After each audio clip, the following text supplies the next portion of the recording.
Hello dear students, welcome back to my channel. Today we are going to discuss the previous year questions from General Organic Chemistry section.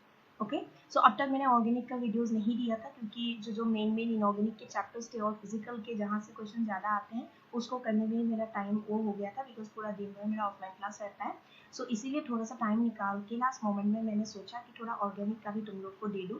At least GOC का जितने सारे जो unique question हैं जो recently 6-7 years में पूछे गए हैं, all the questions I have included. Clear? So इस वीडियो में मैं ज़्यादा टाइम नहीं लूँगी, ज़्यादा एक्सप्लेनेशन नहीं. ठीक है कि क्या करना है क्या नहीं. Directly let us go through the questions and each and every question में जो भी कॉन्सेप्ट है वो मैं डिटेल में बता दूंगी और उसके आजू बाजू जैसे कि मेरी आदत है उसके आजू बाजू का जो भी कॉन्सेप्ट है जो भी चीज़ है मैं बताती हूँ. ठीक है, तो ज़्यादा बात ना करते हुए तो हम लोग शुरू करते हैं with question number 1. So first question, it is saying the number of sigma and pi bond. You know that sigma bond माने it is axial bonds, okay, and pi bond means the lateral bonds, sidewise bonds, okay. It comes under the VBT topic we all learn in chemical bonding. Bonds in pent 2 in 4 ion. So यहाँ पे जो नाम है वो IUPAC nomenclature हिसाब से pent का मतलब 5 होता है. Okay, and in and ion में से obviously you know that priority order of double bond is higher than triple bond. Double bond माने in, triple bond माने ion. So in IUPAC nomenclature whenever you do that, actually question मेरा IUPAC नहीं है but फिर भी थोड़ा बता देती हूँ क्योंकि IUPAC का एक क्वेश्चन आया था in 2021.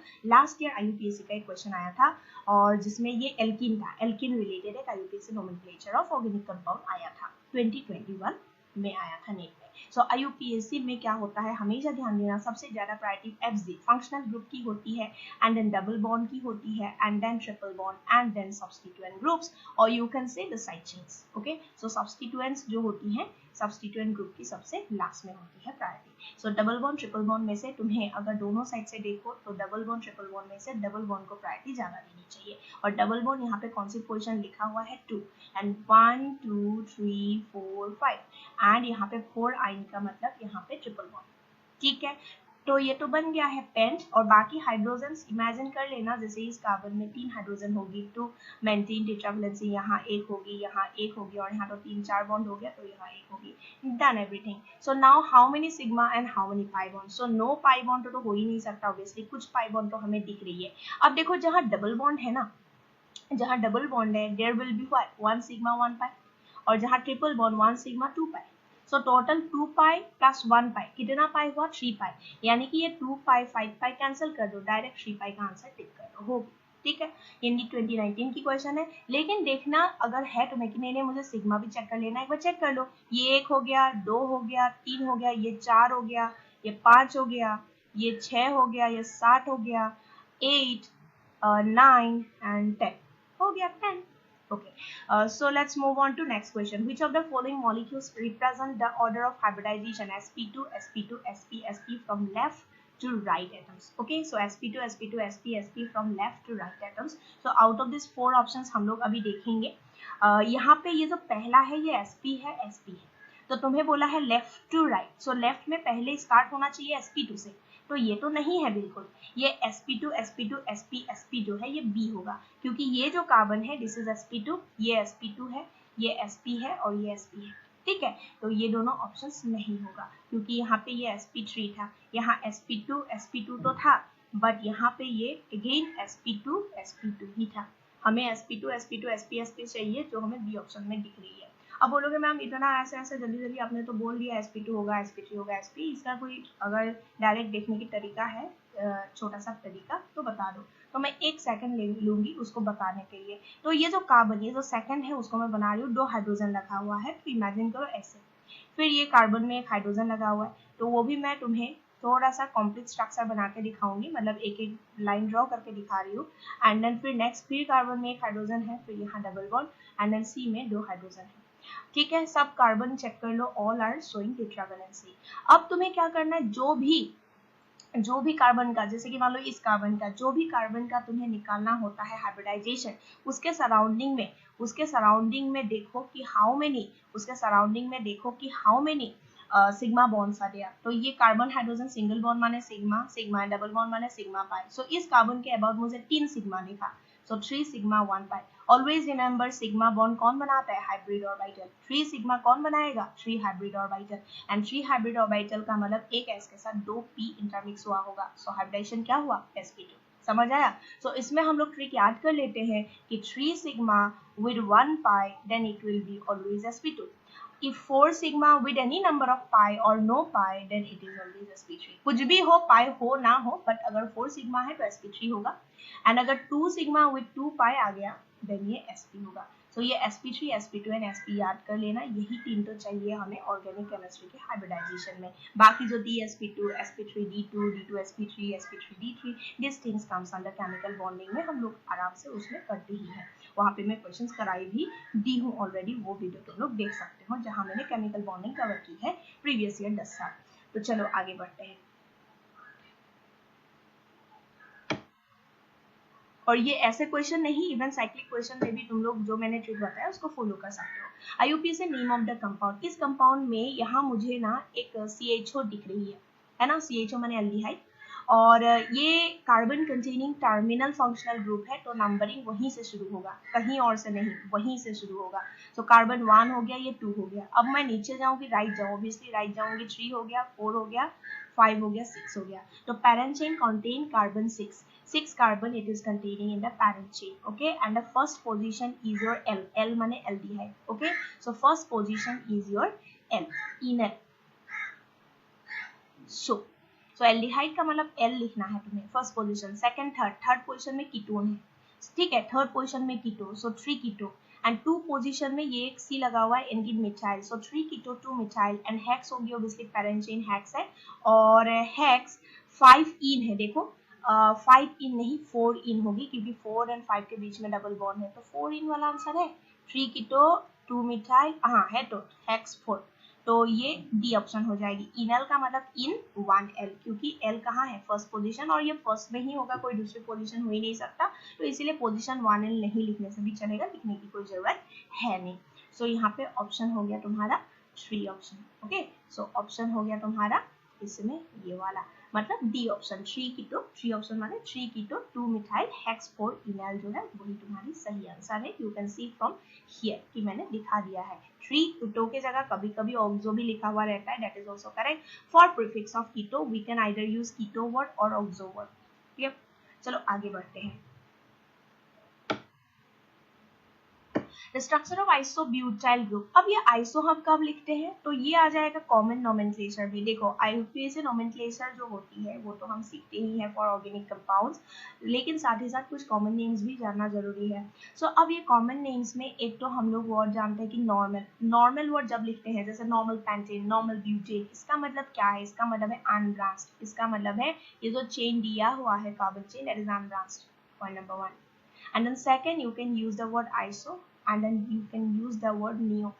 So iso means you will have one methyl group, you will have one methyl group or one CH3 group, okay, one methyl group at second carbon from any terminal, from any end, terminal माने any end, left side right side ऊपर नीचे कहीं से भी second जो position उसमें एक methyl होना चाहिए, एक मिथाइल ग्रुप। और नियो मतलब दो, 2 CH3 group, बाकी सेम है, 2 CH3 group at which position, second carbon from the end, clear. तो वो चीज है, तो ये देखो ये पैरेंट, ये जो है साइड चेन लगा हुआ है कहीं जाके पैरेंट चेन में, तो इसमें कोई ब्रांचिंग मुझे दिख नहीं रही है, so it is your normal, है ना, ये नॉर्मल चेन है, इसमें कोई ब्रांचिंग नहीं है, तो आइसोनियो नहीं है। अब आइसोनियो जब हम देखेंगे ब्रांचिंग, ध्यान से देखना, यहाँ पे ये जो कार्बन यहाँ से अगर शुरू करो 1 2 3 एंड 2 पोजीशन में एक मिथाइल है, 2 पोजीशन में मिथाइल है, ठीक है, तो आइसो वर्ड यहाँ यूज कर सकते हो, बिकॉज 2 पोजीशन में एक मिथाइल है, ओके। एंड क्या ब्यूटाइल है, हाँ, ब्यूटाइल माने ब्यूट फॉर 4 कार्बन, एंड इस ग्रुप में total how many carbon you can see for the common number, like common nomenclature 1 2 3 4, so C option होगी। अब बोलोगे मैम इसमें तो पैरेंट चेन लिखना चाहिए, आप तो 1 2 3 लिखो, देखो पैरेंट चेन की कॉन्सेप्ट आती है आईयूपीएसी नोमेनक्लेचर, ठीक है। एंड कॉमन नेमिंग में तुम्हें total number of carbon count करनी है, and it contain 4 carbon and hence it is butyl. और यहाँ पे ये 3 डिग्री था, ये 3 डिग्री ब्यूटाइल था, इसमें भी 4 कार्बन था, but it is 3 degree butyl, माने टर्शियरी ब्यूटाइल, टर्शियरी ब्यूटाइल था। और यहाँ पे ये जो है, यहाँ दो साइड से लगा हुआ कार्बन जो है, उसमें दो साइड से कार्बन लगा हुआ, ये सेकेंडरी ब्यूटाइल था। सो इसमें जो है डी ऑप्शन है सेकेंडरी ब्यूटाइल, माने 2 डिग्री ब्यूटाइल, जिसको हम सेक ब्यूटाइल बोलते हैं। एंड देन ये वाला टर्शियरी, ये नॉर्मल, और ये हो गया आइसो। चलो आगे बढ़ते हैं। तो याद रखना, नॉर्मल माने unbranch, iso neo are branch. Iso माने 1 methyl at second position carbon from the terminal, whereas neo माने 2।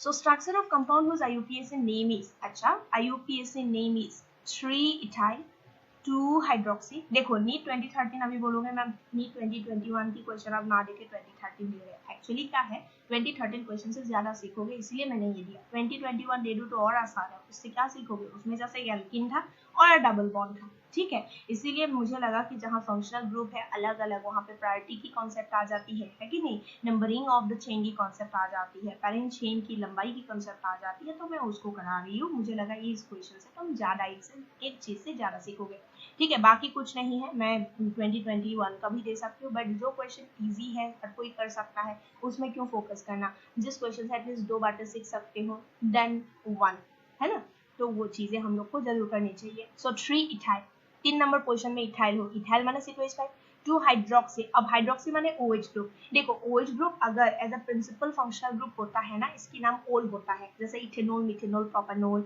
है ना। बट यहाँ पे हाइड्रोक्सी के साथ साथ और एक मुझे ग्रुप दिखाई दे रही है, that is oic acid. Oic acid माने carboxylic acid. So whenever we see more than one functional group, so polyfunctional group, ऐसे कंपाउंड्स को हम बोलते हैं the organic compound containing polyfunctional groups. और ऐसे कंडीशन में क्या देखनी होती है, हमें प्रायोरिटी चेक करनी होती है। And priority obviously C acid माने कार्बोक्सिलिक एसिड की ज्यादा होती है, किससे, अल्कोहल ग्रुप से।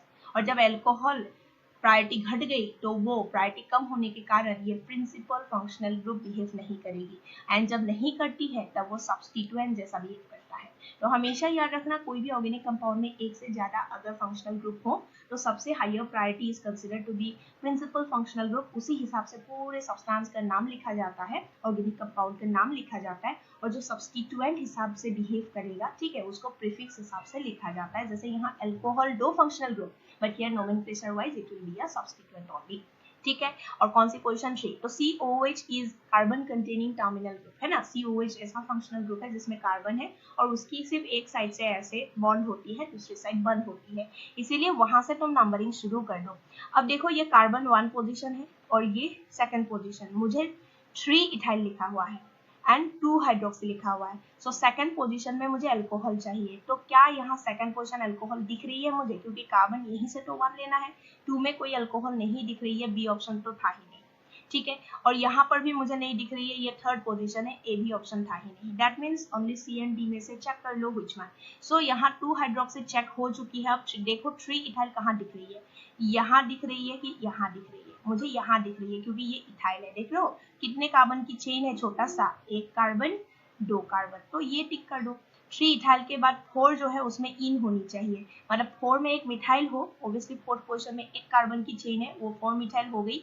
हेक्स का मतलब पेरेंट चेन 1 2 3 4 5 6, हेक्स सही है। 3 इनका मतलब 3 नंबर पोजीशन में, 3 नंबर पोजीशन ये है, 3 नंबर पोजीशन में डबल बॉन्ड, हाँ वो है। एंड 5 आइन का मतलब 5 नंबर पोजीशन से शुरू हो ट्रिपल बॉन्ड, वो भी है। एंड ओइक एसिड मतलब इसके बारे में लिखना है, कार्बोक्सिलिक एसिड को हम ओइक एसिड लिखते हैं, like formic acid, ethanoic acid, है ना। मतलब ओइक एसिड में फॉर्मिक एसिड का नाम होगा, IUPAC में methanoic, methanoic acid, ethanoic acid, propanoic acid, butanoic acid, ऐसे ही इसका नाम था। ये पूरा नाम लिख के लास्ट में ओइक एसिड। एंड हमेशा ध्यान देना, carbon containing chain terminating functional group से ही तुम्हें 1 स्टार्ट करना है, कहीं दूसरी जगह से नहीं, ठीक है। तो नंबरिंग मैंने दिखा दिया, D is only correct. The compound which shows metamerism. So metamerism is a type of structural isomerism. So थोड़ा सा isomerism के बारे में 1 मिनट में मैं यहाँ बता देती हूँ पूरा फ्लो चार्ट, जो भी तुम्हारी नोट्स है वहां से जरूर तुम रिवीजन किए होंगे, बिकॉज श्योर शॉर्ट एक क्वेश्चन मिनिमम आइसोमेरिज्म का पूछेगा ही, ठीक है। तो isomerism is a very important topic और वास्ट टॉपिक है ये। सो इसमें broad classification if you do then you will get different type of structural isomerism. And structural काफी इजी है, मैं तो बोलूंगी बहुत ज्यादा ही इजी टॉपिक है स्ट्रक्चरल आइसोमेरिज्म। और एक आता है स्टीरियो पार्ट, स्टीरियो आइसोमेरिज्म। अब स्टीरियो आइसोमेरिज्म का मतलब हो गया उसकी arrangement, isomerism is the phenomena by which the molecule have same molecular formula, है ना। अब स्ट्रक्चरल हो स्टीरियो हो, दोनों की मॉलिक्यूलर फार्मूला तो सेम है, बट ये दोनों क्लासिफाई क्यों हुआ? बिकॉज स्ट्रक्चरल आइसोमर मतलब molecular formula same, but the connectivity of atom, the arrangement of the atom is different, structure is different. but stereo में structure भी same है, connectivity same है, just उसकी जो angle होगी, उसकी जो 3 dimension space में orientation होगी वो अलग होगी। and stereo में फिर एक तो conformational isomer आती है, conformations, और एक आती है configurational। configurational में फिर तुम लोग दो टॉपिक पढ़ते हो, एक तो ज्योमेट्रिकल पढ़ते हो और एक ऑप्टिकल पढ़ते हो, ठीक है। और स्ट्रक्चरल में कुछ टाइप अभी मैं बता देती हूँ, जैसे चेन आइसोमर पढ़ते हो, नाम से है, देखो कितना आसान है। चेन आइसोमर मतलब चेन की लेंथ अलग, पोजीशन आइसोमर मतलब position of the functional group, double bond triple bond अलग, कुछ भी अलग मतलब उसमें से। And then you can take also functional isomerism, functional में फंक्शनल ग्रुप अलग, लेकिन सबका मॉलिक्यूलर फॉर्मूला सेम होना पड़ेगा। आइसोमर का मतलब ही है molecular formula is same, okay, molecular formula is same. इसके बाद और अगर हम देखें, देन आ गया मेटामरिज्म, देन आ गया टॉटोमरिज्म। इसमें से कॉन्सेप्चुअल जो है दैट इज टॉटोमरिज्म, बाकी तुम जस्ट सिंपल सिंपल चीजें हैं, ओके। मेटामरिज्म, मेटामरिज्म होने के लिए तुम्हें एक पॉलीवैलेंट फंक्शनल ग्रुप चाहिए, मतलब ऐसा फंक्शनल ग्रुप जिसमें पॉली माने मोर देन वन, जिसमें मिनिमम डाइवैलेंसी दिखाई दे रही हो। समझ आ रहा है? जैसे मैं बोलूँ क्या सी ट्रिपल बॉन्ड एन होगा, मैं बोलूंगी ना ना, क्योंकि सी ट्रिपल बॉन्ड एन का मतलब एन के इधर राइट साइड में कोई बॉन्ड है क्या? नहीं है, यानी कि ये फंक्शनल ग्रुप सिर्फ एक साइड से बंद हो सकता है, एक साइड से किसी के साथ लिंक हो सकता है, तो ये वन वैलेंसी वन हो गई इसकी, ठीक है। जैसे एमाइन NH2 है ना, प्राइमरी एमाइन मैंने ले लिया, इसकी भी वैलेंसी वन हो गई। जैसे कि एल्डिहाइड, उसकी भी वैलेंसी वन हो गई, सिर्फ एक साइड से लग सकते हो, दूसरे साइड से बंद है। बट अगर मैं बोलूँ कि कीटोन, तो देखो दो हाथ हो गया दो साइड में, तो हाँ ये पॉलीवैलेंट है, समझ आ रहा है? तो ये सब में मेटामरिज्म नहीं होगी, ये सब में मेटामरिज्म होगी। जैसे ईथर में ROR होता है, तो ऑक्सीजन के दोनों साइड में देखो तुम कुछ कुछ R अलग अलग लगा सकते हो, है ना, तो इसीलिए ईथर के केस में भी मेटामरिज्म दिखाई देता है। क्लियर? तो ये वेरी रिसेंट क्वेश्चन है नीट 2021, ठीक है। और मैं अपने क्लास में इसी एग्जाम्पल से ही एक्चुअली शुरू करती हूँ, बाय टेकिंग C4H10O, इसके आंसर ए है। तो मैं बताती हूँ कैसे इसमें मेटामरिज्म शो होगी। तो थोड़ा सा मैं स्क्रीन पे मिटा लेती हूँ, तो एक आइडिया तो लग ही गया होगा कि for metamerism first and foremost condition is that it should be having a polyvalent functional group, tautomerism, okay. So metamerism के बारे में थोड़ा सा हम देख लेते हैं, जैसे कि यहाँ लिखा हुआ है C4H10O। अब होता क्या है, एक ऑक्सीजन है, दो साइड में से चार कार्बन, मतलब एक साइड तुम 3 कार्बन ले लो और एक साइड एक कार्बन ले लो। अब कार्बन में ऑब्वियसली हाइड्रोजन लगा हुआ होगा, ये तो मुझे ड्रॉ करने की जरूरत नहीं है, तुम लोग ऑलरेडी इतना कुछ पढ़ लिखे हो जैसा हम रिवाइज कर रहे हैं। अब ध्यान देना, इसमें ना एक साइड 3 कार्बन ऐसे सीरियली हो गया लॉन्ग चेन में। अब तुम एक ये भी तो काम कर सकते हो, इसको ब्रांच कर दो, 3 ही कार्बन रखो, ब्रांच कर दो, तो ये दोनों की एक एक साइड अलग है। देखो राइट साइड इज सेम, एक carbon attach to oxygen, but at least left side alkyl group is different, one is unbranched, one is branched. और इसके साथ साथ ऐसा भी तो कर सकते हो, दोनों साइड दो दो कार्बन लगा दो, तो टोटल यहाँ पे मुझे तीनों डिफरेंट मिला। और ऐसे केसेस में यस इट इज पॉसिबल, ये C4H10O जो है, हाँ इसमें मेटामरिज्म शो हो रही है, बिकॉज मेटामरिज्म कहाँ शो होती है? अक्रॉस पॉलीवैलेंट फंक्शनल ग्रुप, जहाँ पे दो साइड में से, इसका दो हाथ है देख लो लेफ्ट एंड राइट, उसमें से एटलीस्ट मिनिमम एक साइड जो है एल्काइल ग्रुप अलग हो। जैसे यहाँ पे ये साइड अलग था, और थर्ड का तो दोनों साइड ही अलग है, तो दोनों साइड अलग हो सकती है, but minimum of one side should be different. तो इसमें C4H10O करेक्ट आंसर। अब बोलोगे मैम ठीक है, एग्जांपल तो आपने C4H10O दिखा दिया, बाकी ऑप्शंस नहीं है, कैसे पता? तो उसको भी देख लो। C5H10 में ये हाइड्रोकार्बन है, पेंटेन है, क्या इसमें हो सकती है? इसमें तो फंक्शनल ग्रुप ही नहीं है, पॉलीवैलेंट फंक्शनल ग्रुप छोड़ दो, इसमें फंक्शनल ग्रुप ही नहीं है। C3H8O में है ऑक्सीजन, C3H6O में भी है। अब इसमें ध्यान देना, अगर तुम C3H8O देखो, मैं इसमें और एक कॉन्सेप्ट बता देती हूँ, the concept of unsaturation factor. So यहाँ पे जो ऑक्सीजन है, whenever we calculate unsaturation factor, तो अनसैचुरेशन फैक्टर क्या है? अब अनसैचुरेशन फैक्टर का मतलब कितना ज्यादा अनसैचुरेटेड है मॉलिक्यूल, जितना उस मॉलिक्यूल से हाइड्रोजन गायब है, जितना सिंगल बॉन्डेड कम है, तो उतना ही उसकी अनसैचुरेशन फैक्टर बढ़ जाती है, ठीक है। हायर सैचुरेटेड का मतलब क्या है? जितना max to max sigma bond हो सकता था उतना है, और उससे कम होते जाएंगे हाइड्रोजन डेफिशिएंसी के कारण, सिंगल बॉन्ड्स कम होके double bond, triple bond, ring ऐसे होते जाएंगे, तो अनसैचुरेशन फैक्टर बढ़ती जाएगी। और उसकी मैथमेटिकल फॉर्मूला यही है कि इसका जो ऑक्सीजन है डाइवेलेंट को हटा के इसमें फॉर्मूला निकल के आता है C3H8 and C3H8 is like propane. इसकी आंसर में फैक्टर 0 है, यानी कि यहाँ पे कोई भी डबल बॉन्ड हमें दिखाई नहीं देगा, रिंग ट्रिपल बॉन्ड कुछ नहीं दिखाई देगा। इसके हिसाब से C3H8 O में अगर देखोगे कितना कार्बन है, 3 है ना, और D में भी 3 है, 3 कार्बन का। तुम खुद सोचो 3 मतलब क्या है, जो भी पॉलीवेलेंट फंक्शनल ग्रुप लोगे, मान लो ऑक्सीजन ही है, एक साइड 2 लोगे, एक साइड 1 लोगे, अब 2 में तुम क्या कॉन्फ़िगरेशन चेंज करोगे, है ना, और इस एक को इधर कर दो, राइट को लेफ्ट, लेफ्ट को राइट, तो आइडेंटिकल मॉलिक्यूल ही रहेगा। सो C3 से तो स्टार्ट ही नहीं हो सकती, मिनिमम यू रिक्वायर C4। समझ आ रहा है? तो अलग अलग कॉम्बिनेशन ये जो मैंने दिखाया कि 3 कार्बन को लेके भी अलग कर सकते थे, लाइक तुम 3 को ऐसे कर दो सीरियली और एक कर दो ब्रांच, तो वो तो तुम C3 में कर ही नहीं सकते। C3 में कोई भी ले लो फंक्शनल ग्रुप वाइज नहीं होगा कोई भी, ठीक है, it should start from C4, minimum 4 carbon should be there. Okay, तो चलो आगे, which among the following molecule can exhibit tautomerism. तो मैंने बोला था मेटामरिज्म, तो आ गया क्वेश्चन, टॉटोमरिज्म भी देख लो। So tautomerism which among given molecule can exhibit, कौन दिखा सकता है, तो टॉटोमरिज्म के लिए एकदम बेस्ट ऐसे देखना कि उसमें अल्फा हाइड्रोजन होनी चाहिए। अल्फा हाइड्रोजन माने कौन सी पोजीशन, कौन सी, यहाँ पे मेनली टॉटोमरिज्म की बहुत सारी टाइप है, बट उसमें मेनली तुम्हारा एग्जाम के लिए जो है कीटो इनोल ही पूछते हैं। कीटो इनोल का मतलब कीटो फ्रॉम कीटोन वर्ड, इनोल माने एल्किन में एल्कोहल लगा हुआ हो, कीटो तो सबको पता है कीटोन, एंड इनोल क्या है, इन प्लस ओल, दैट इज इनोल, मतलब कोई भी डबल बॉन्डेड में अगर डायरेक्ट OH लगा हुआ हो उस फंक्शनल ग्रुप का नाम है इनोल, ठीक है, इन फॉर एल्किन, ओल फॉर एल्कोहल। अब ध्यान देना यहाँ पे कीटो दिखाई दे रहा है इस कार्बन में, और उसका नेक्स्ट अल्फा पोजीशन ये हो गया, नेक्स्ट अल्फा पोजीशन ये हो गया। ऐसे यहाँ पे जो C डबल बॉन्ड दिखाई दे रहा है इसका नेक्स्ट ये वाला जो मैं डॉट कर रही हूँ ये अल्फा हो गया, और ऊपर से जाके ये अल्फा हो गया, और इस C डबल बॉन्ड O के लिए इधर ऊपर ये वाला अल्फा पोजीशन हो गया, इधर ये वाला अल्फा पोजीशन हो गया। ऑलवेज रिमेंबर अल्फा हाइड्रोजन होनी चाहिए। अब बोलोगे मैम हाइड्रोजन तो सभी में मुझे दिख रही है तीनों केसेस में, है ना, ऑल आंसर तो नहीं है यहाँ, एक्चुअली ऐसा नहीं होता। मैंने बोला अल्फा हाइड्रोजन होनी चाहिए, एक्चुअली रिलीजेबल अल्फा हाइड्रोजन होनी चाहिए। कैसा, ये अल्फा पोजीशन जो है, ये अल्फा पोजीशन है, कुछ अजीब दिख नहीं रहा है, इसमें डोरिंग फ्यूज्ड है, डोरिंग फ्यूज्ड है, इसमें कॉमन कार्बन है, ऐसे कार्बन को हम ब्रिज हेड कार्बन बोलते हैं, bridge head, BHLMS bridge head carbon. देख रहे हो, ये एक रिंग देख रहे हो, फिर एक रिंग देख रहे हो।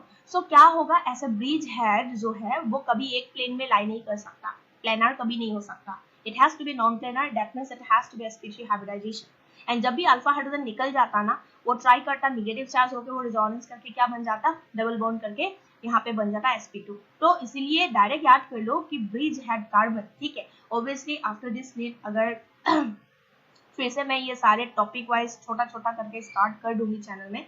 अभी फिलहाल तुम लोग के जो रिसेंट ये बैच है उनके थोड़ा सा हेल्प हो जाए रिवीजन में, इसीलिए मैं जल्दी क्वेश्चंस को फोकस कर रही हूँ। तो डायरेक्ट तुम एग्जाम के लिए याद रख सकते हो कि ब्रिज हेड कार्बन से हाइड्रोजन जो नहीं निकलता है, क्लियर, क्योंकि ब्रिज हेड कार्बन हमेशा sp3 होता है, sp2 नहीं बना सकता, यानी कि यहाँ से नहीं निकलेगा। और यहाँ C डबल ऑन O का जो ये अल्फा पोजीशन, उसमें तो 2 फिनाइल फिनाइल की स्पेस लगा हुआ है, तो इसमें हाइड्रोजन है ही नहीं, और ऊपर जाओ वहां एक हाइड्रोजन है तो वो रिलीजेबल है नहीं क्योंकि ब्रिज हेड में है, तो 1 में 2 में तो पॉसिबल ही नहीं है, तो 3 देख लो, यहाँ से भी पॉसिबल नहीं है। बट हाँ, ये वाली पोजीशन में कोई प्रॉब्लम नहीं है, इससे हो सकती है ये, यानी कि इसमें आंसर क्या होगी, 3 ओनली, 3 ओनली, ठीक है। तो ध्यान देना, ब्रिज हेड कार्बन से हाइड्रोजन कभी रिलीज नहीं होगी, ओके। एंड हमेशा टॉटोमरिज्म पॉसिबल कब होगी पूछे तो अल्फा हाइड्रोजन चेक करना, रिलीजेबल अल्फा हाइड्रोजन है कि नहीं।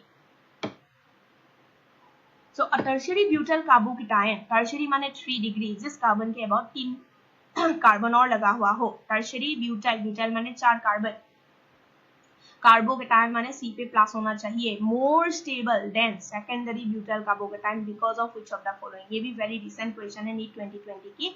अब इसमें I for inductive effect, R plus R for your resonance effect और mesomeric effect, and hyperconjugation that is plus H, okay. So इसमें ये जो 3 इफेक्ट है ना मोस्ट इंपॉर्टेंट है, जिसने रिवाइज नहीं किया है अभी भी टाइम है, कर लो, ठीक है। छोटा छोटा टॉपिक करके कर लो, बेसिक कॉन्सेप्ट बहुत ज्यादा depth trick question like JEE नहीं पूछते हैं, नीट में हमेशा नॉर्मल क्वेश्चंस पूछते हैं, एनसीईआरटी लेवल क्वेश्चंस पूछते हैं, बहुत ज्यादा डेप्थ क्वेश्चंस नहीं पूछते हैं। तो तुम बस जानते हो अगर inductive effect depends on the polarization, यानी कि डेल पॉजिटिव डेल नेगेटिव, यानी कि in the molecule where we will see electronegativity difference there will always be inductive effect which operate through only sigma bond, है ना, sigma sigma conjugation भी हम बोलते हैं किसको, इंडक्टिव इफेक्ट को, सिग्मा सिग्मा, एंड रेजोनेंस में क्या होता है पाई पाई, एंड हाइपर कंजुगेशन में क्या होता है सिग्मा पाई।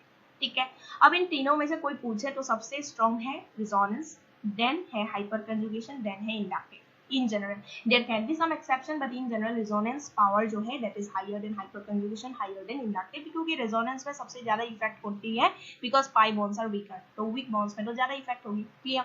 अब इसमें क्वेश्चन में डायरेक्ट आ जाते हैं। चलो, बोले कि टर्शियरी एक कार्बोकेटाइन ले लो, ये C पे प्लस है, और टर्शियरी मतलब इसमें 3 साइड से मिथाइल लगा हुआ है, और सेकेंडरी का मतलब है प्लस है, उसमें 2 साइड से मिथाइल लगा हुआ है, मतलब कार्बन और एक हाइड्रोजन। तो ये 2 डिग्री है, 3 डिग्री है, बोले कि 3 डिग्री मोर स्टेबल है, क्यों, कौन कौन सा रीजन? तो माइनस का इफेक्ट तो नहीं होगी। माइनस का मतलब हमेशा से माइनस, चाहे आई हो, चाहे एच हो, चाहे एम हो, माइनस मतलब ये तो एक्सेप्टेड है, विड्रॉल, इलेक्ट्रॉन लेता है, हमें तो प्लस चाहिए, like plus I, plus H, plus M. Clear? तो ध्यान देना, इसमें ये जो मिथाइल ग्रुप्स है ना, बिगर बल्कि ग्रुप, ये प्लस आई दिखाता है। क्या दिखाता है? Plus I. At the same time carbocation की बगल वाले पोजीशन में अगर हाइड्रोजन हो तो वो प्लस एच भी दिखाता है, यानी कि हाइपर कंजुगेशन तो है। ठीक है, अब कौन सी ऑप्शन होगी यहाँ पे देखना पड़ेगा। क्या यहाँ पे minus are effect of CH3 लिखोगे? ऑब्वियसली नहीं, माइनस माइनस वाला तो लिखना ही नहीं है, क्योंकि कार्बोकेटाइन का मतलब पॉजिटिव चार्ज का मतलब वो खुद इलेक्ट्रॉन क्या है, डेफिशिएंट है। कार्बोकेटाइन चाहे 3 डिग्री हो, 2 डिग्री हो, जो है इलेक्ट्रॉन डेफिशिएंट है, इलेक्ट्रोफाइल है, उसको इलेक्ट्रॉन चाहिए, तो देने वाला ग्रुप होना चाहिए ना, तो डोनर्स होना पड़ेगा, डोनर्स उसको स्टेबल करेगा। तो यहाँ तो माइनस माइनस वाले की बात ही नहीं आती। अब एक है प्लस आर इफेक्ट माने रिजोनेंस। ठीक है, क्या है रिजोनेंस? अब यहाँ पे कोई रिजोनेंस की ऑप्शन ही नहीं है। रिजोनेंस की कंडीशंस तुम लोग एक बार रिवाइज कर लेना। रिजोनेंस होगी क्या? नहीं, यहाँ पे प्लस का मतलब एक वैकेंट ऑर्बिटल है, और उसमें कहाँ से आ जाएगा इलेक्ट्रॉन, है ना, समझ आ रहा है? तो उसमें पाई पाई कंजुगेशन की कोई बात ही नहीं आएगी, तो एक ही रह गया हाइपर कंजुगेशन। ठीक है, हाइपर कंजुगेशन लेकिन हाँ होगी, कार्बोकेटाइन में हाइपर कंजुगेशन होती है if there is hydrogen at the alpha position. अब बोलोगे मैम अल्फा पोजीशन ऐसे इस क्वेश्चन में कैसे चेक करें, हाइपर कंजुगेशन कैसे चेक करें? टॉटोमरिज्म के लिए तो मैंने बता दिया, जो कीटोन है, कीटोन की जो C डबल बॉन्ड ओ है, उसके राइट लेफ्ट जो भी है उसमें चेक करना है adjacent carbon to the C double bond O for tautomerism. यहाँ कैसे चेक करोगे? वही जहाँ पे कार्बोकेटाइन है प्लस है, उसकी बगल का कार्बन जो है वही अल्फा कार्बन है, बगल वाला। तो तुमने देखा होगा टोटल 3 करके टोटल 9 हाइड्रोजन था, है ना, और यहाँ कितना था? 3 6 हाइड्रोजन था। जहां नंबर ऑफ अल्फा हाइड्रोजन मोर, वहीं पे हाइपर कंजुगेशन मोर, वहीं पे स्टेबिलिटी मोर। ठीक है, where alpha hydrogen is high, hyperconjugation effect will also be high, and hence the stability of the molecule will also be high. Okay, चलो आगे बढ़ते हैं।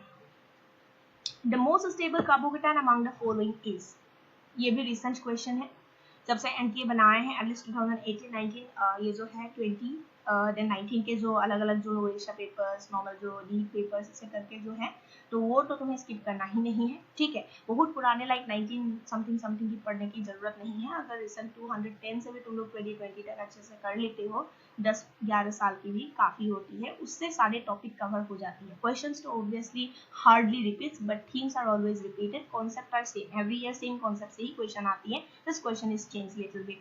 Most stable carbocation among the following. अब यहाँ पे कार्बोकेटाइन में दो साइड में देख रहे हो, दिस इज 2 डिग्री, इस कार्बोकेटाइन का भी देखो 2 डिग्री, इसका भी देखो 2 डिग्री, और इसका है 1 डिग्री। सो मोस्ट स्टेबल ये तो नहीं होगा। अब 2 डिग्री में चलो और आगे बढ़ते हैं, चेक करते हैं। 2 डिग्री में यहाँ जो है लगा हुआ है कितना अल्फा हाइड्रोजन। देखो यहाँ तो रेजोनेंस होगा नहीं, तो बाकी रहा inductive and hyperconjugation, and which is more powerful, hyperconjugation. So check by the concept of hyperconjugation instead of inductive effect. ऐसे क्वेश्चंस में हम ऐसे ही करते हैं, जब एक से ज्यादा इफेक्ट हो, जो मोर इफेक्टिव इफेक्ट होती है, मोर पावरफुल इफेक्ट, उसी से क्वेश्चन को सॉल्व करो। तो 2 कितना अल्फा हाइड्रोजन मिला मुझे इस क्वेश्चन में? 4।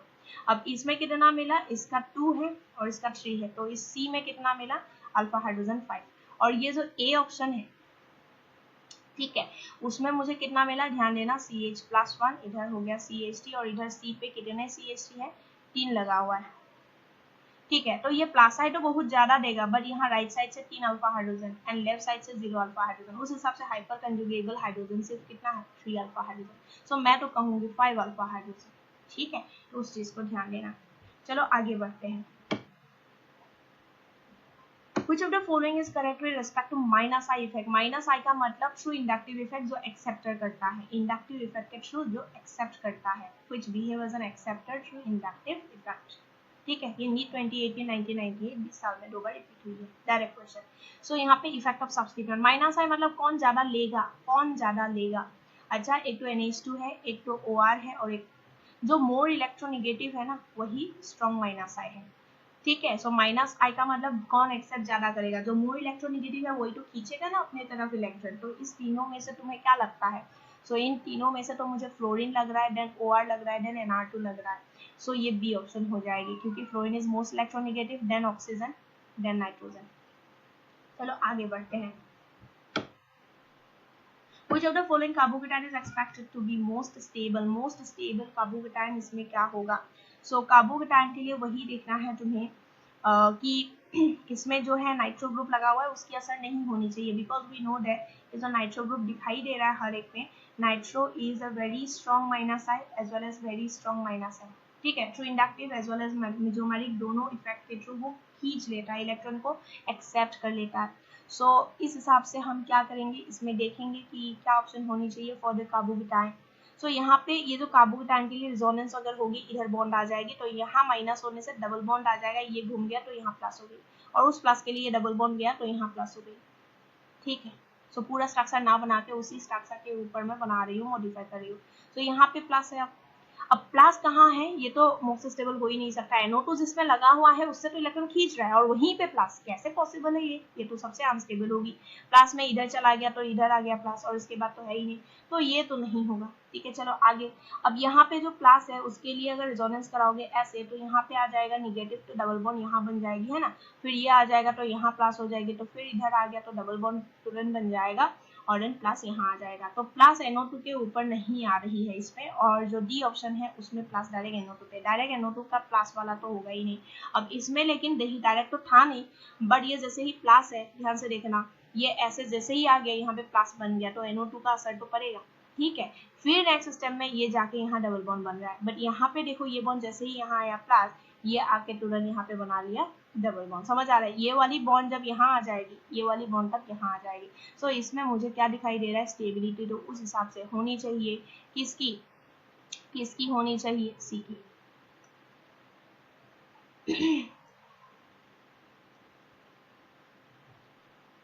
चलो आगे बढ़ते हैं।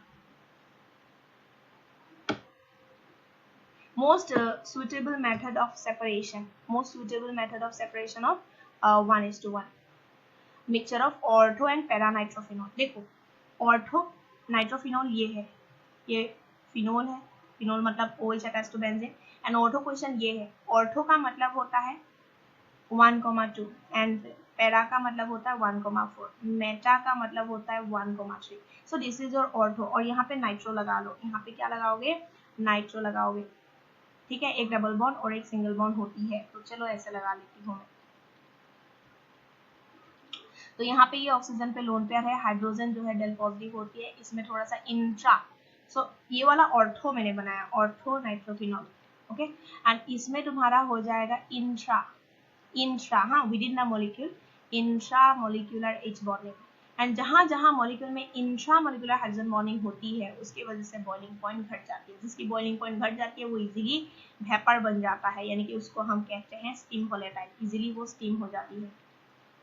ठीक है, steam volatile. Okay, steam volatile. At the same time वो जो तुम्हारी पैरा नाइट्रोफिनोल लिखा हुआ है, पैरा मतलब ये है, ये हो गया तुम्हारा नाइट्रोफिनोल, ये तुम्हारी ऑर्थो पोजीशन थी। अब तुम्हारा मेटा पैरा करते हैं, चलो यहाँ पे मेटा है, यहाँ पैरा, पैरा के लिए यहाँ N double bond of P. क्या ये H आके इसके साथ कर सकता है ऐसे इंटरमोलिकुलर हाइड्रोजन बॉन्डिंग? नहीं। सो इसके लिए हम कैसे करेंगे, तो ध्यान से देखना, अलग अलग मॉलिक्यूल के बीच में होगा, तभी तो हम बोलेंगे इंटरमोलिकुलर, अमंग द मॉलिक्यूल। तो और एक मॉलिक्यूल इमेजिन कर लो इधर, और इसकी इमेजिन कर लो ऐसे करके, ये OH और इधर हो गया NO2। ठीक है, OH, तो इसमें हो जाएगी। सो यहाँ इंटर, ध्यान से देखना, this is inter and this is intra.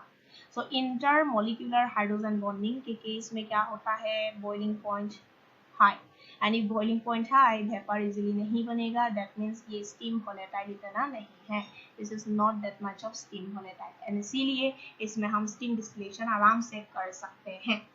Clear, और ये वेरी वेरी देखो कॉमनली आस्क्ड क्वेश्चन है, नीट 2017 आया, पहले तो बहुत बार आ चुका था।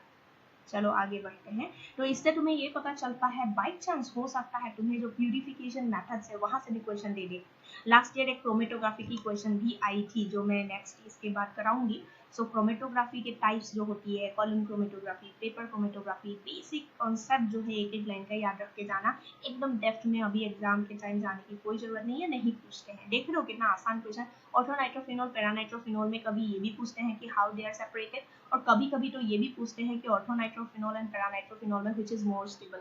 कभी कभी ये भी पूछते हैं कि कौन ज्यादा वोलेटाइल। कभी कभी ये भी पूछते हैं कि किसमें इंट्रामोलिकुलर हाइड्रोजन बॉन्डिंग होगा या किसमें इंट्रामोलिकुलर।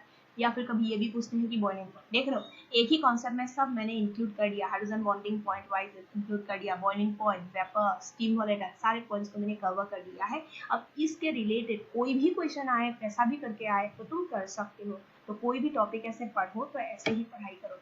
तो चलो आगे बढ़ते हैं। CF3COOH CH3COOH, तो वो जितने क्वेश्चंस थे रिसेंटली वो मैंने कवर किया, बट मुझे लगा एक दो क्वेश्चन रह गया है जो मुझे उस पब्लिकेशन बुक से नहीं मिली, तो मैं दूसरा बुक उठाई और वहां से फिर लेके आई हूँ कुछ रिसेंट जो एम्स 2019। अभी तो फिलहाल नीट के थ्रू ही दोनों होगा, बट पहले जो होते थे, पहले मतलब वेरी रिसेंट ही है, फिर भी देख सकते हो। मैं बहुत पुराना क्वेश्चन नहीं लाती हूँ because every year the competition level is changing, है ना। तो चलो, सो ये जो है concepts are not changing obviously but competition level is obviously changing. So यहाँ पे ध्यान देना, ये जो है CF3COH है, CF3COH में ये CF3 strong माइनस आए है। अब यहाँ पे क्वेश्चन किसकी है, पीके वैल्यू की। Acidic strength basic strength questions पूछते हैं, मुझे नहीं मिला उस पब्लिकेशन इसलिए मैं इसको करा रही हूँ। अब ध्यान देना Ka क्या है, Ka माने एसिड डिसोसिएशन कांस्टेंट। Ka क्या है, acid dissociation constant, acid dissociation constant.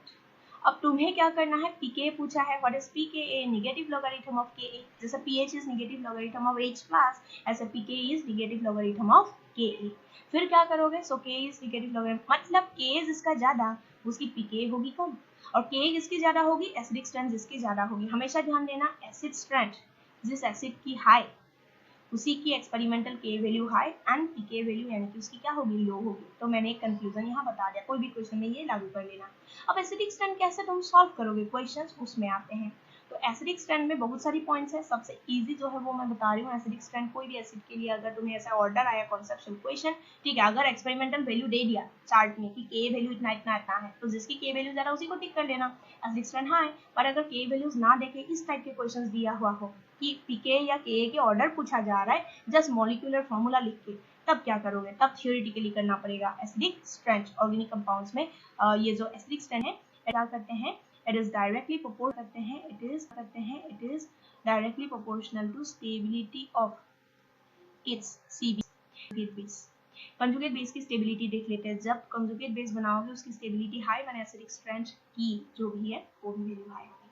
ठीक है, आप बोलोगे मैम कंजुगेट, और उससे अगर H प्लस चला गया, H प्लस चला गया, ठीक है, उससे अगर H प्लस चला गया तो क्या निकल गया, Cl माइनस। तो ये जो Cl माइनस ये क्या है, कंजुगेट बेस ऑफ HCl है। जैसे H2O can also behave as weak acid, है ना, वीक इलेक्ट्रोलाइट। ठीक है, तो यहाँ से अगर H प्लस चला गया, क्या बच गया, OH माइनस, तो OH माइनस वाटर का। जैसे acidic acid if you take an example, वहां से अगर H प्लस निकल गया, क्या बच गया, CH3COO माइनस, तो CO minus conjugate base of acidic acid. एकदम सिंपल। जैसे H प्लस निकलने के बाद, एक H प्लस निकलने के बाद एसिड के बाद जो भी बनता है, जो भी है वही है कंजुगेट बेस। अब ध्यान दो, इसमें तुम्हें क्या करना है, इसमें तुम्हें देखना है कंजुगेट बेस कब स्टेबल होगा। कंजुगेट बेस यानी कि एक नेगेटिव साइन रहेगी और उसको स्टेबल करने के लिए यानी कि वो इलेक्ट्रॉन रीच होगी। ठीक है, मैं एकदम शॉर्ट में बता रही हूँ लेकिन पूरा कॉन्सेप्चुअली बता रही हूँ, ऐसे रटा नहीं मरा रही हूँ। ठीक है, तो कंजुगेट बेस क्या है मैंने बता दिया। अब कंजुगेट बेस का मतलब देखो, अगर वहां से H प्लस निकल गया, जैसे HCl से H प्लस, जैसा CH3COO से H प्लस, तो क्या मिल गया तुम्हें, CH3COO माइनस, CH3COO माइनस। तो वहां पे तुम्हें माइनस दिखाई दे रहा है, इलेक्ट्रॉन रिच है ना। इलेक्ट्रॉन रिच को स्टेबल कैसे करोगे, इलेक्ट्रॉन रिच को स्टेबल करने के लिए you require some electron withdrawing group में कुछ भी नेगेटिव ले लो, माइनस इंडक्टिव जो है, माइनस मिजोमेरिक, माइनस H, इसमें से कोई भी अगर ग्रुप्स आ गई ना तो वो ऑब्वियसली स्टेबिलिटी बढ़ा देगी कंजुगेट बेस की, एंड हेंस एसिडिक स्ट्रेंथ बढ़ा देगी। यानी कि डायरेक्टली तुम लोग क्या करना ना, एसिडिक स्ट्रेंथ किसकी ज्यादा होगी, जहां माइनस I या माइनस H या माइनस M हो रहा है, यानी कि कोई भी नेगेटिव अगर सब्स्टिट्यूएंट इफेक्ट हो रही है तो एसिडिक स्ट्रेंथ ज्यादा। लेकिन मैंने और एक बात बताई थी, इंडक्टिव हाइपोक्सिन मेसोमेरिक में से which is more powerful mesomeric. तो क्वेश्चन में लेकिन मुझे मेसोमेरिक नहीं दिख रही है। ध्यान देना, COH का जब H+ निकल जाता है COO- बनता है तो मेसोमेरिक सब में इक्वल होगा, सब में COO- मेसोमेरिक इक्वल होगा। तो इस क्वेश्चन में डायरेक्टली माइनस आएगा, ठीक है। और उस हिसाब से CF3 is the strongest bond. बाकी यहाँ है CH3 COOH में क्या होगा, इसमें तो CH3 बी ऑप्शन के लिए, मतलब 2 के लिए बता रही हूँ, COH का H चला गया तो ये ऐसा तो करेगा नहीं रेजोनेंस, बट ये CH3 ना प्लस साइड आ रहा है ना कि माइनस साइड, तो ये तो बहुत कम हो जाएगा इसकी। और इसमें तो और कम हो जाएगा क्योंकि इसमें CH2 ही नहीं, CH3 CH2 इसकी तो प्लस साइड और बढ़ गई, तो ये भी सबसे ज्यादा नहीं होगा। मैक्स कौन होगा इन दोनों में से, 1 ही मैक्स होगा, तो सी ऑप्शन बी ऑप्शन नहीं होगा, 1 मैक्स होगा। अब ध्यान देना, करेक्ट ऑर्डर ऑफ पीके। अच्छा, हमने के हिसाब से किया, एक सेकंड। सो पीके करेक्ट ऑर्डर का मतलब क्या हुआ, पीके करेक्ट ऑर्डर का मतलब है पीके ज्यादा, देख लो पीके हिसाब से ज्यादा से कम। सो पीके ज्यादा किसका होगा, के जिसका कम, सो के किसका कम, समझ आ रहा है, और के किसका ज्यादा, के 1 का ज्यादा, तो 1 सबसे लास्ट में आएगा पीके में। सो के 1 का सबसे ज्यादा होने के कारण उसका पीके सबसे कहाँ आएगा, लास्ट में आएगा। तो लास्ट 1 लास्ट में कहाँ है, सो सी में है एंड बी में है, यानी कि डी को काटो एंड ए को काटो एक्चुअली, है ना। अब उसके बाद और बाकी देख लो, सो यहाँ 4 है, यहाँ पर भी 4 है, यहाँ 1 है, यहाँ पर भी 1 है, यानी कि तुम्हें सिर्फ 3 एंड 2 कंपैरिजन करनी है तो आंसर आ गई। 3 एंड 2 कंपैरिजन देख लो, 2 में ये सारे हैं, देख रहे हो, उससे तो 3 की ज्यादा होगी क्योंकि वो बेंजोइक एसिड है, वो इथेनॉइक मिथेनॉइक प्रोपेनॉइक जैसे नहीं है। और हमेशा ध्यान देना, जो तुम्हारी नॉर्मल एलिफैटिक एसिड्स होती है, एलिफैटिक माने बोले तो जो जैसे कि तुम्हारे मिथेनॉइक इथेनॉइक प्रोपेनॉइक ब्यूटेनॉइक के जो कार्बन चेन जो लीनियर चेन की जो होती है, ठीक है, जो एरोमेटिक या साइक्लिक में जो एरोमेटिक रिंग की बेंजीन रिंग की नहीं होती है, ठीक है, सो वो जो है उसमें एसिडिक स्ट्रेंथ वैसे भी कम होती है बिकॉज ऑफ प्लस आई, तो इसीलिए 2 एंड 4 तो लास्ट में ही आना है, तो 1 के बाद तो 3 होना है, यानी कि 1 से पास 3 होना है, तो बी ऑप्शन, ठीक है। तो उस चीज को ध्यान देना, फिर से बता देती हूँ, acidic strength will be high in case of higher inductive effect और मेसोमेरिक और hyperconjugation in case of negative side, यानी कि एक्सेप्टर ना कि डोनर। नेक्स्ट आ गया तुम्हारी नेक्स्ट क्वेश्चन, अगर देखोगे ये वाली, सो सॉरी मेरे घर में जो कॉपी है वो बहुत ज्यादा चल रही है, फिर भी ट्राई टू कॉन्सेंट्रेट। थोड़ा सा आज के वीडियो में डिस्टर्बेंस आ गया, पर इसको मैं क्लोज करूंगी, फिर पता नहीं कब तक चलेगा और तब तक वेट करूँ तो it will waste the time. So मैं ऐसे ही कंटिन्यू कर रही हूँ, जस्ट मेरे वॉइस पे फोकस करना, बाकी बैकग्राउंड में जो पपी चला रहा है उसको थोड़ा नेगलेक्ट करो, वो बहुत ज्यादा नौटंकी बात है। तो यहाँ पे क्या होता है, ये बेसिक स्ट्रेंथ क्वेश्चन है। अब जब भी ऑर्गेनिक के बेसिक स्ट्रेंथ क्वेश्चंस करोगे ना, हमेशा दिमाग में रखना ल्यूइस बेस कॉन्सेप्ट, ठीक है। जैसे एसिड बेस कॉन्सेप्ट हम सीखते हैं, Arrhenius concept, Lewis base concept, then तुम्हारा अल्फ्रेड यू कैन से, और एक ब्रोस्टेड लोरी कॉन्सेप्ट, ठीक है। सो क्या क्या बोला, Lewis concept, Bronsted Lowry concept and Arrhenius concept. तो ल्यूइस कॉन्सेप्ट के हिसाब से एल क्या याद रखना, एल फॉर एल, यानी कि ल्यूइस कॉन्सेप्ट में कॉन्सेप्ट है एल माने लोन पेयर। अगर कोई भी सब्सटेंस लोन पेयर एक्सेप्ट किया तो वो एसिड है, और अगर डोनेट किया तो वो बेस है। तो हम लोग बेस पर है, तो क्या करेगा लोन पेयर, डोनेट करेगा, यानी कि कोई इजीली लोन पेयर अपना दे रहा है, लोन पेयर माने non bonding pair of electron, अगर कोई लोन पेयर इजीली दे रहा है इसका मतलब है उसकी स्पेसिफिक बेसिक स्ट्रेंथ हाई होगी, है ना। लोन पेयर कब इजीली देगा, जब वो लोन पेयर डीलोकलाइज नहीं है। देखो यहाँ पे ना लोन पेयर जो है थोड़ा सा तो डीलोकलाइज है, ये एनिलीन पार्ट था, और इसमें लेकिन ऑर्थो ये जो है मिथॉक्सी ग्रुप लगा हुआ है, para position. Methoxy is a strong class है, यानी कि वो इलेक्ट्रॉन देगा, देखिए बेंजीन में इलेक्ट्रॉन बढ़ा दिया, तो इसीलिए एज ए होल इसकी देने की टेंशन से बढ़ गई। यहाँ पे NH2 की जो है, यहाँ पे एक CH3 कार्बन पॉइंट आ गया बीच में, देख रहे हो, यानी कि इसमें रेजोनेंस होगी ही नहीं, डीलोकलाइज होगी ही नहीं, यानी कि लोन पेयर देने की टेंडेंसी सबसे हाईएस्ट होगी। सबसे हाईएस्ट कहाँ होगी, सबसे हाईएस्ट 3 में दिख रही है मुझे, क्योंकि यहाँ पर तो लोन पेयर ऐसे रेजोनेंस कर रही है, और फिर देने वाली जैसे OH3 जैसे ग्रुप भी 4 में नहीं है, और यहाँ जो NH है वो थोड़ा सा रेजोनेंस करने में दिक्कत होगी, इसको SIR इफेक्ट होगी, क्योंकि यहाँ पे एक CH3 लगा हुआ है because of the steric hindrance, यानी कि इसमें मैं बोलूँ तो सबसे ज्यादा देने की टेंडेंसी तो 3 की होगी। सो बेसिक स्ट्रेंथ 3 की होगी, तो बाकी को तो नहीं होगी, तो बी ऑप्शन में कट कर देती हूँ। अब बी तो होगी नहीं, बाकी अभी भी मेरे पास 3 ऑप्शन है जहां से कोई आंसर हो सकती है। तो इसमें सबसे जो लेस है वो 4 होगी, सबसे लेस जो है वो 4 होगी, यहाँ तो 4 नहीं दिख रही, यानी कि ए को भी काट देती हूँ। अब सी एंड डी बच गया, 3 2 1 4 3 1 2 4। अब इसको कैसे सॉल्व करेंगे, 3 का तो सबसे ज्यादा है वो तो पता ही है, एंड 4 सबसे कम है वो पता ही है। अब 2 1 होगा, या 1,2 होगा। समझ आ रहा है? उसके लिए क्या करोगे, अब ध्यान दो 2 में हो क्या रहा है, ये NH2 रेजोनेंस कर रही है ना, लेकिन साथ में साथ वो OCH3 ग्रुप दे भी तो रहा है, very strong plus N group, because of the plus N effect इसकी देने की टेंडेंसी ज्यादा हो जाएगी, यानी कि 3 के बाद क्या हो जाएगा, 2 हो जाएगा। ठीक है, सो 3 के बाद क्या हो जाएगा, 2 हो जाएगा। तो चलो कहाँ पे है 3 2 1 4। ओके, तो आगे बढ़ते हैं।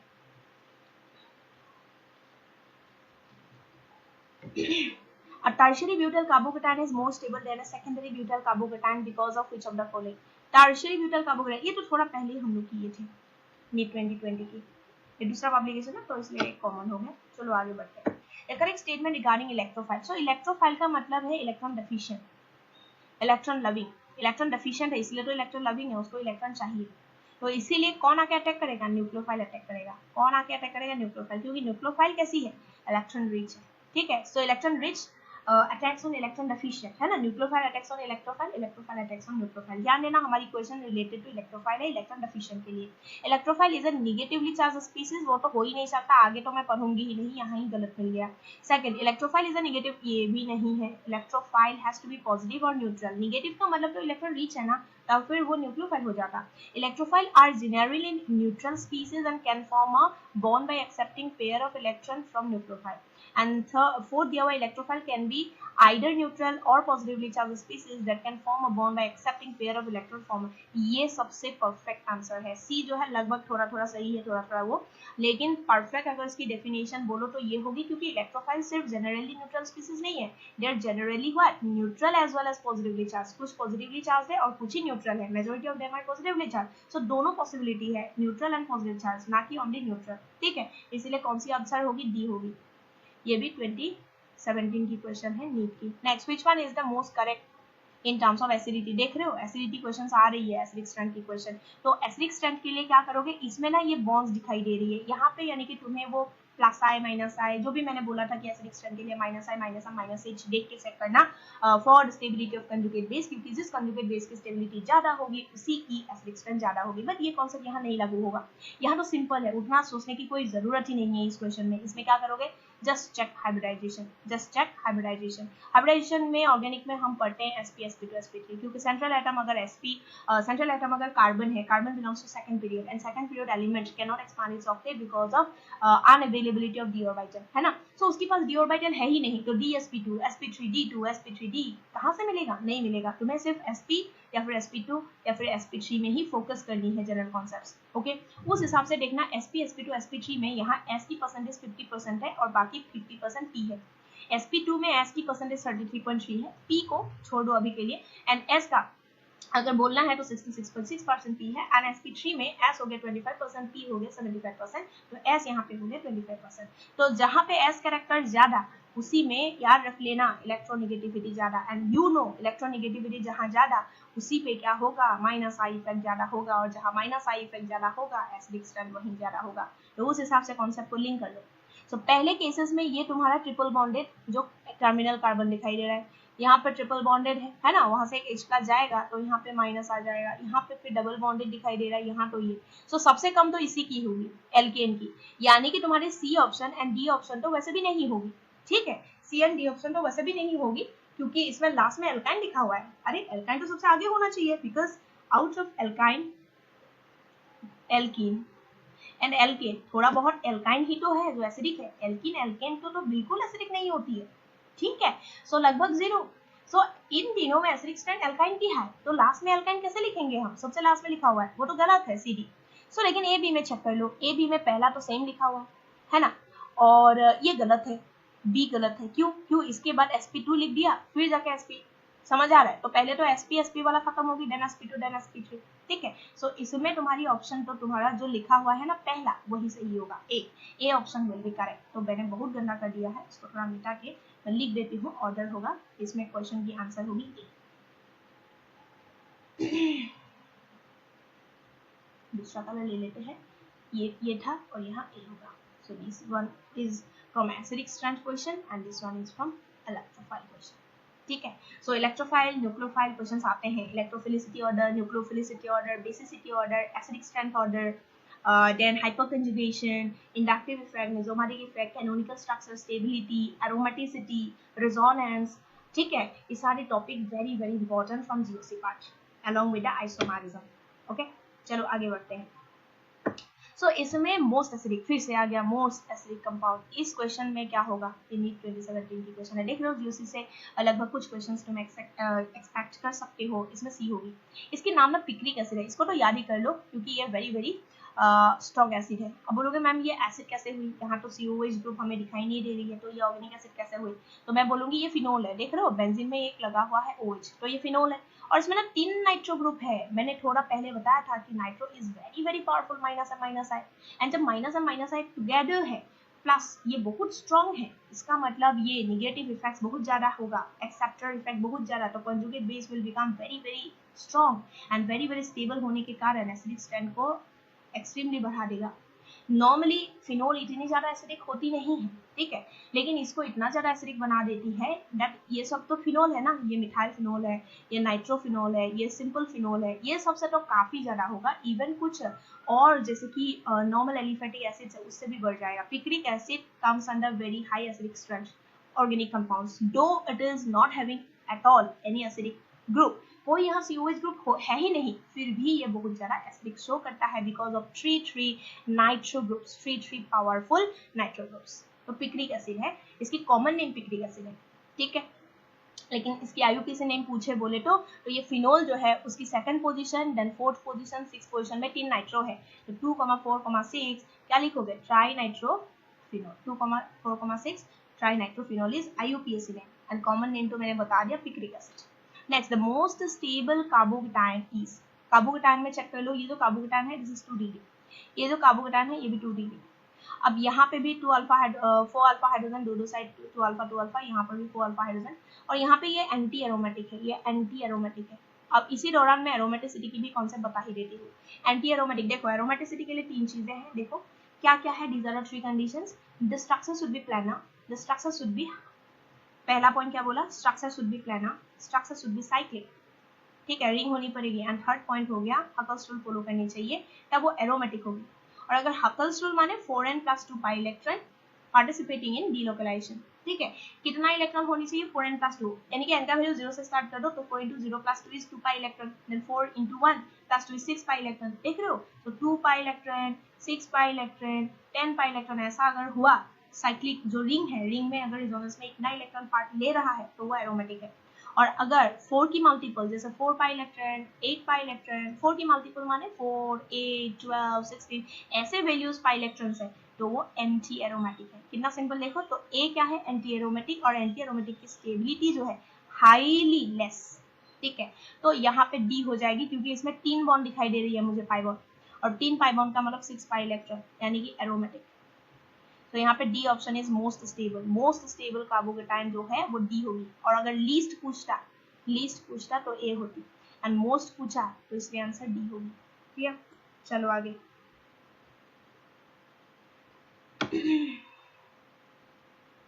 Which of the following molecule represent the order of hybridization? So order of hybridization ये क्वेश्चन भी मैंने करा दिया है उस पब्लिकेशन से, sp2 sp2 sp sp, तो ये हो जाता है sp2 sp2 sp sp, ये वाला। द नंबर ऑफ सिग्मा, ये पाई बॉन्ड्स पेन 2, ये भी मैंने करा दिया था नीट 21, इसी से तो आज का क्लास शुरू किया मैंने, मुझे अभी भी याद है 10 sigma 3 pi bonds. Next, relative stability of the following carbocation will be in the order, relative stability, तो देखो ये CH2 है, ये कार्बोकेटाइन में CH2 प्लस आई दिखाएगा, यहाँ पे OCH2 प्लस M दिखाएगा CH2 प्लस को, और यहाँ CH2 प्लस में कुछ नहीं दिखाएगा, तो ये प्लस M दिखा के कार्बोकेटाइन को स्टेबलाइज करेगा हाईएस्ट, क्योंकि mesomeric and inductive way mesomeric is more powerful, तो C greater than B greater than A होगा, C greater than B greater than A होगा रिलेटिव स्टेबिलिटी। चलो आगे, लास्ट क्वेश्चन फिर से आ गया एसिडिक स्ट्रेंथ की क्वेश्चन। अब ये एसिडिक स्ट्रेंथ की क्वेश्चन जो है ये भी रिसेंट क्वेश्चन है, अभी रिसेंट ही था, तो इसमें एसिडिक स्ट्रेंथ में ये फिनोल में NO2 लगा हुआ है, इसमें माइनस M शो होगी, इसमें भी माइनस M शो होगी, और इसमें हो गया प्लस आई, और इसमें कुछ नहीं है, तो इसमें क्या होगा ना, प्लस आई जहाँ पॉजिटिव आ गई वो सबसे लास्ट में आएगा, यानी कि 3 सबसे लास्ट में होनी चाहिए और उससे आगे 4 होनी चाहिए। जस्ट 1 एंड 2 को छोड़ो, पहले 3 4 वाली ऑर्डर देखो, मतलब 3 सबसे लास्ट एंड 4 उससे थोड़ा आगे होगा, क्योंकि मिथाइल उसकी प्लस आई करके हमें माइनस माइनस वाला चाहिए, एंड देन न्यूट्रल वाला, मतलब यहाँ कोई नहीं है 4 में, और यहाँ 3 में तो है जो कि डिस्टेबलाइज करेगा, तो उसको तो लास्ट लिखेंगे। सो 3 सबसे लास्ट मुझे यही दिख रही है ना, बाकी ये ऑप्शन भी नहीं है, ये भी नहीं है, ये भी नहीं है, डायरेक्ट आंसर तुम टिक कर सकते हो ये कि 1 2 4 3।